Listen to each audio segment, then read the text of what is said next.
Hi everyone, welcome to ELI, the place where you get your daily dose of inspiration for entrepreneurship. And today we have with us Miss Neha Indoria, who is the co-founder of Boingg with the extra G at the end, which is a furniture brand for kids. Hi Neha, welcome to ELI. Hi, how are you? I'm doing good. How about you, Neha? All good. Thank you Uh, so much for having me. I would request you to introduce yourself to our audience. So my name is Neha Indoria. Currently what I do is obviously I'm the co-founder for Boingg, which is a furniture brand for kids. Uh, Prior to this, I was working in the corporate world. I did my MBA from IMI in 2006. Yes, 2006, Mhm. and then worked for about 10 years in the corporate world, various jobs, and I had a very so my path to finding the entrepreneur life was fairly varied. I started with banking, and then I went into Infosys, and then I was doing sales in Infosys, and then Mhm. eventually we went on our own path and started and launched Boeing in 2019. Okay. How did the transition happen from a corporate career to entrepreneurship? What made you choose this path? I think the basic, there was an inherent need between. So this is it's a co-founded venture. It is between me, my husband, and my brother-in-law. My husband is the one who's not actively participating, and my brother-in-law are the one who work on it on a regular basis. So having that as a history, I think the three of us always wanted to do something on our own. So that was one thing that was very clear for us, Hmm. and we kept bouncing back ideas and trying to figure things out, and eventually just took a jump with something in 2015, carried that on for for as long as we could, and then finally we were able to, while being in business, we were able to refine our idea and get to this point. Okay. Now, please tell us about Boeing, what it is about, and what are the different products and services we offered. So Boeing is a furniture, soft furnishings, accessories, and decor brand for kids. We cater to kids right from infancy all the way up to teens, and the products also are segregated according to age, and the different things that kids would need at different stages of their lives. Um, we make everything in house. We manufacture and design all our products ourselves, and we have about 1400 SKUs on the website, and the idea is to keep adding more and more as we go forward. And every product and every design is it's thought through. It keeps in mind how kids will use it, what functionality should it have, what safety factors should it have, what materials we are using while making them, and therefore it's a comprehensive thought that goes behind every product. Hmm. And what would you say is the problem statement that you are solving through your venture? I think the problem statement that we are trying to solve is very simple. So like I said, 2015 is when we started, when we got into the whole entrepreneurial journey, right? And we were doing another venture which for multiple reasons didn't go through, and we kind of wanted to step away from it. Hmm. And by 2018 my daughter was around 3 years old, and as I wanted to set up her room, I went into the market to look for products, and you could either get really cheap plasticky furniture, Hmm. or you would get really expensive imported stuff. But there was nothing really that addressed the mass market. And if you and then we then pivoted to look within the mass market as to what the products were, and we realized that nobody really was addressing kids as a segment. So you would get brown and another shade of brown and another shade of brown, and that was about it. The bigger platforms in the players in the unorganized markets, the platforms like Urban Ladder or Pepperfry, those guys also would have possibly 5 or 6 items, and that's about it. So Hmm. choice was definitely missing, and the range of products for this particular segment was definitely missing. So we spent about 6 months trying to do the research, understand what was available internationally, and where we could add value. And that's the reason we wanted to address this niche and start. Okay. Once you understood there is a need and you understood the problem, what Hmm. what were the initial series of steps that you took to build the venture? In other words, can you tell how was your first day into entrepreneurship? Okay. So I again go back to the first page. So we were now let's get into the details of that. I think Oh. that one would be more useful for your viewers. Um, in 2015, when we decided that we wanted to do something on our own, my co-founder, he was in Bangalore, okay, Mhm. and he was working with Quicker at that point. And we were obviously tossing around ideas as to what to do. And he rented some furniture from Furlenco. Okay. And then he called us and he's like, listen, nothing like this exists in North India. We should try this. This can work. Mhm. And literally, it was that much. We did very basic research, I'll be very honest with you. And we, put together some savings and went out and bought furniture from the one furniture guy that we knew, which was all wooden furniture. Mhm. Um, Obviously we were also part of the design process at that time. We told him what we wanted and all that, but he made it, and we had really no knowledge about furniture at that point of time. Made the website ourselves, launched it, and that's it. We thought, bus, that's it, we are done now, so we'll get orders. But obviously that did not happen. So we launched in August, and by October I think we had got one person who had rented furniture from us, and that's about it. Okay. So we knew that now that we had sort of got ourselves into this deep water, we would have to do something about it. Mhm. And we pivoted from being a B2C model where we were renting furniture to consumers to being a B2B model. So we went out and started speaking to budget housing companies like Nestaway and Oyo and Stanza Living, Coho, all of these guys. And we said, listen, we have got into manufacturing. Sorry, by that time we had no, so we had not got into manufacturing by that time, but we said we will rent the furniture to you, and you, because you're looking at hundreds of homes together or 200 homes together, you will be able to give us the volume that we need to sustain this. Mhm. And that kind of worked. So our first contract was with the Nestaway, and we started sourcing furniture and helping furnish their homes in Delhi NCR. As we went forward, we realized that there has to be a margin because the manufacturer is also selling it to us at X, and there Mhm. has to be a margin within that. And that is what got us into manufacturing. We were lucky because we were able to get some very good folks who knew more about manufacturing than we did. And slowly, we built a manufacturing capacity. And by 2018, we knew we wanted to pivot again and go into a B2C model. And that's when we started working on Boingg. Okay. B2C model is a supply chain heavy model where you have to, deliver the items to the uh, customer's home. And Hmm. furniture being a bulky product, it will be even more challenging to ship the items to the customer. So, can you tell us any about any challenges you faced on the supply chain side, and how did you go about to solve them? So the challenges that we faced, first of all, I think we firstly decided that we are going to be the product company. Mhm. So we are responsible for making a good product. We will not take logistics to be a problem that we solve, and therefore we started partnering with logistics as required.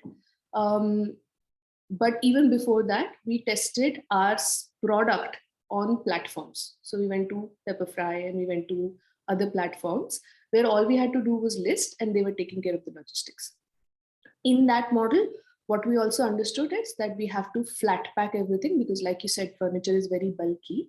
So by just making one piece and having it shipped out across the country, it would become it would one lead itself to damages, and two, it would become the volumetric costs would go very high. So we started flat packing it from our end.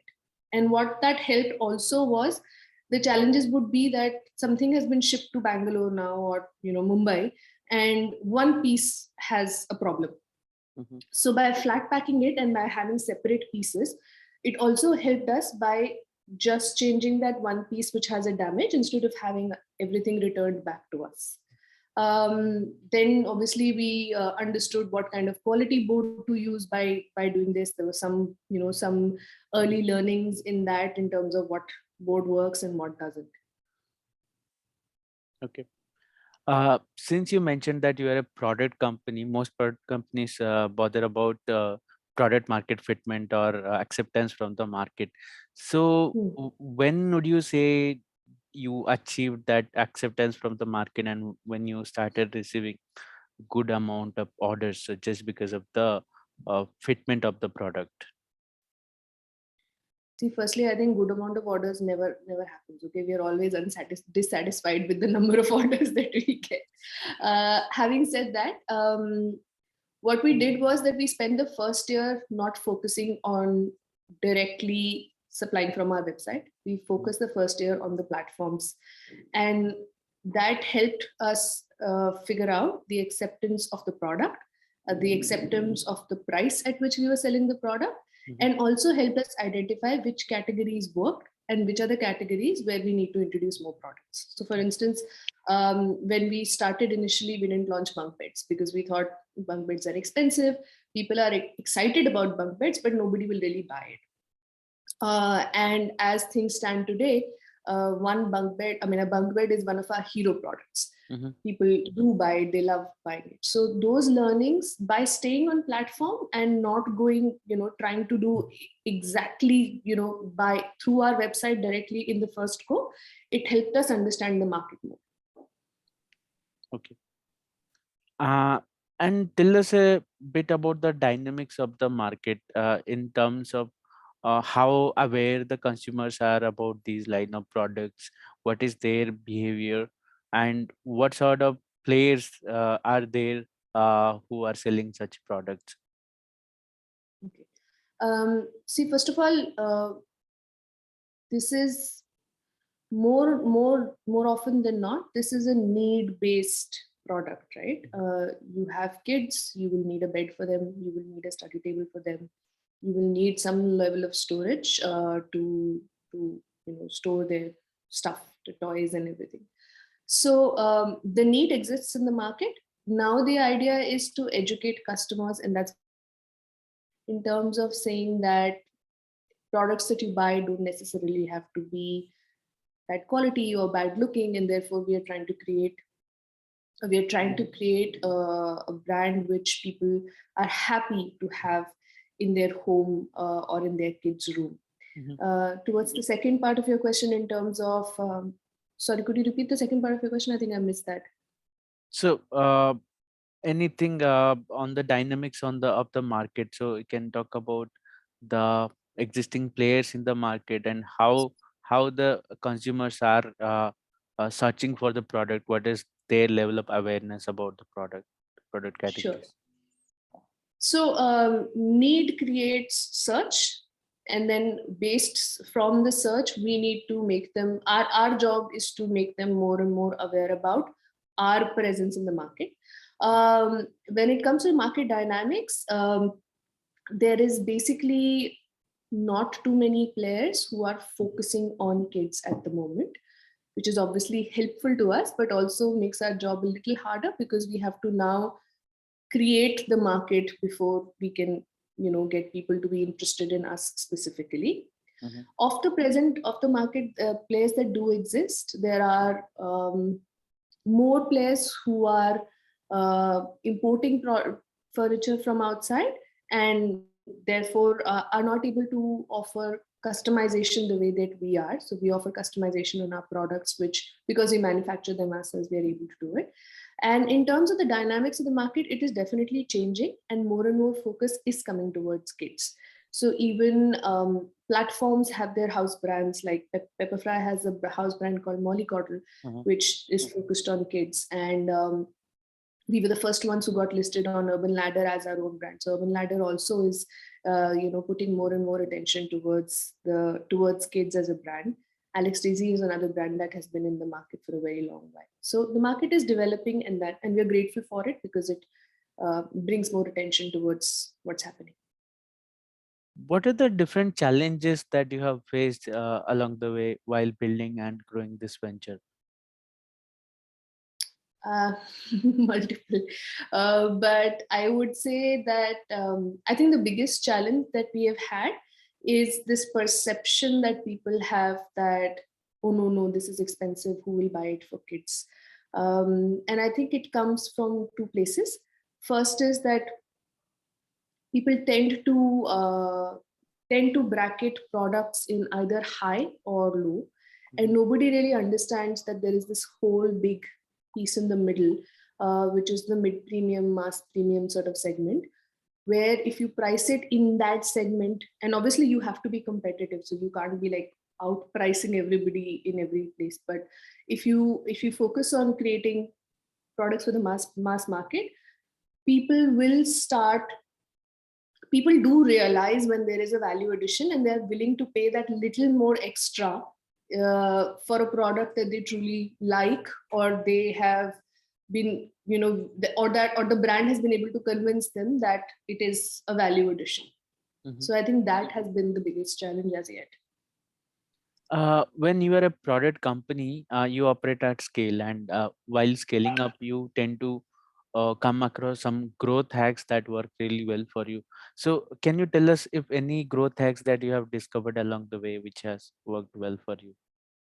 I think the biggest growth hack for us, it's not a growth hack in probably not a growth hack in the traditional form of the manner, is how we are manufacturing, if that makes any sense, because we don't make keep stock, so we are an inventory less model, and that has allowed us to do that has helped us two ways.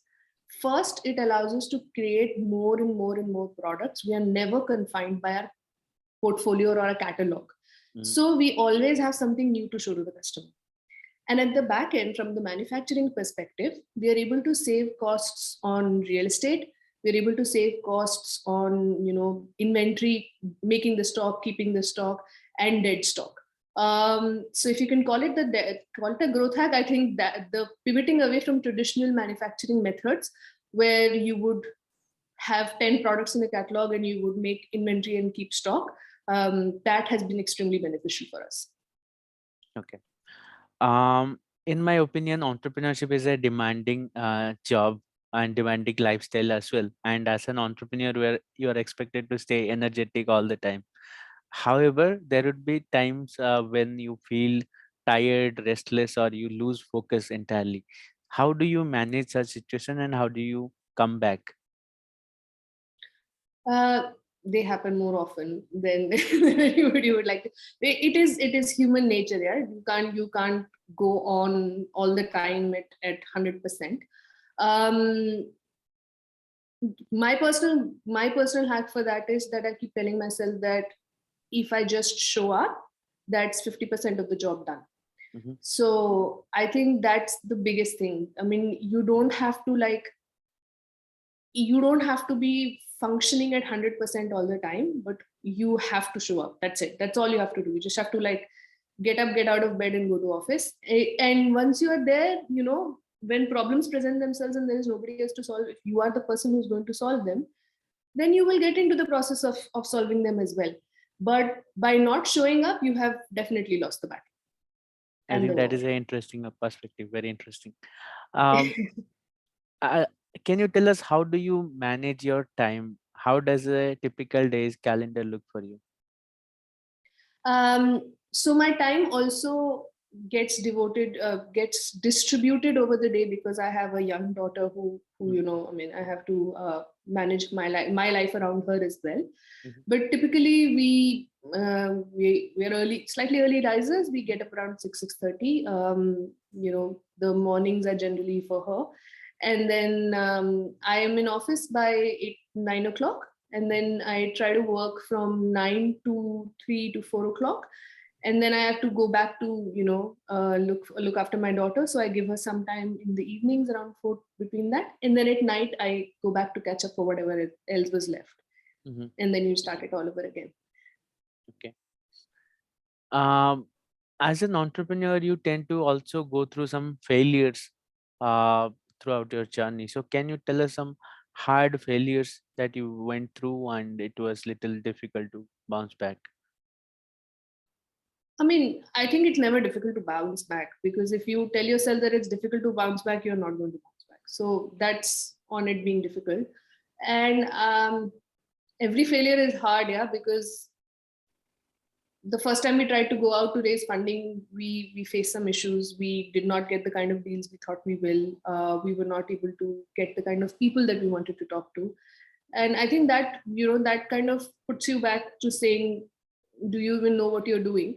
um, but again, a good way to kind of look at these failures is to apply the simple sales rules of 110 right? So if you'll do 100 things, 10 will have possible favorable outcomes, and the one thing will, actually strike gold. Hmm. So it's a question of just doing things again and again, and just keep going.